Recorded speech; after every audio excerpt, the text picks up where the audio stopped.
हर हर महादेव भक्तों, आपका हमारे चैनल पर हार्दिक स्वागत है। चमार कोई नीची जाति नहीं बल्कि सनातन धर्म के रक्षक हैं, जिन्होंने मुगलों का जुल्म सहा मगर धर्म नहीं त्यागा। आप जानकर हैरान हो सकते हैं कि भारत में जिस जाति को चमार बोला जाता है वो असल में चंवर वंश की क्षत्रिय जाति है।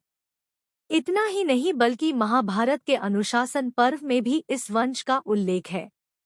हिंदू वर्ण व्यवस्था को क्रूर और भेदभाव बनाने वाले हिंदू नहीं बल्कि विदेशी आक्रमणकारी थे। जब भारत पर तुर्कियों का राज था, उस सदी में इस वंश का शासन भारत के पश्चिमी भाग में था। उस समय उनके प्रतापी राजा थे चंवर सेन। इस राज परिवार के वैवाहिक संबंध बप्पा रावल के वंश के साथ थे। राणा सांगा और उनकी पत्नी झाली रानी ने संत रैदास जी, जो कि चंवर वंश के थे, उनको मेवाड़ का राजगुरु बनाया था।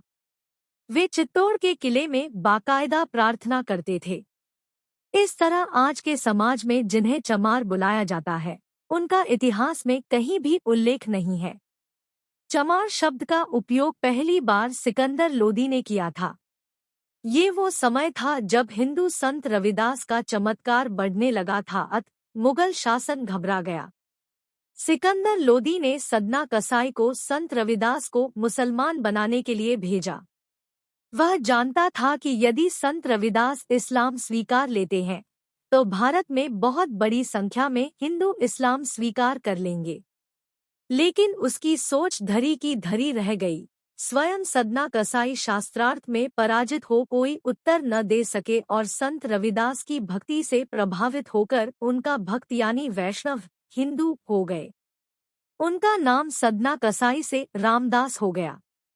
दोनों संत मिलकर हिंदू धर्म के प्रचार में लग गए, जिसके फलस्वरूप सिकंदर लोदी ने क्रोधित होकर इनके अनुयायियों को अपमानित करने के लिए पहली बार चमार शब्द का उपयोग किया था।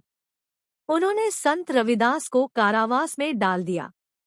उनसे कारावास में खाल खिंचवाने, खाल चमड़ा पीटने, जूती बनाने इत्यादि काम जबरदस्ती कराया गया। उन्हें मुसलमान बनाने के लिए बहुत शारीरिक कष्ट दिए गए, लेकिन उन्होंने कहा, वेद धर्म सबसे बड़ा, अनुपम सच्चा ज्ञान, फिर मैं क्यों छोड़ूं इसे, पढ़ लूं झूठ कुरान।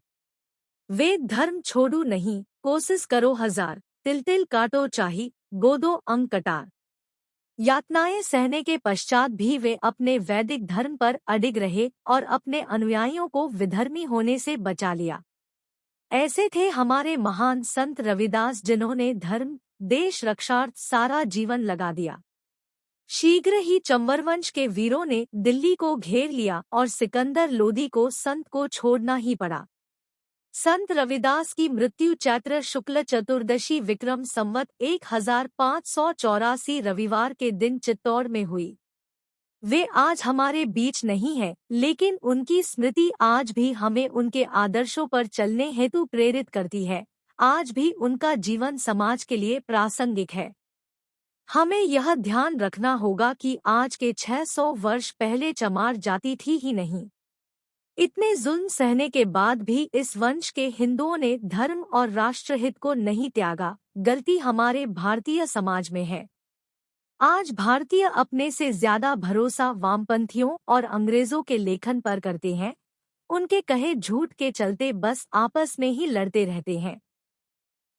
हिंदू समाज को ऐसे सलीमशाही जूतियां चाटने वाले इतिहासकारों और इनके द्वारा फैलाए गए वैमनस्य से अवगत होकर ऊपर उठाना चाहिए।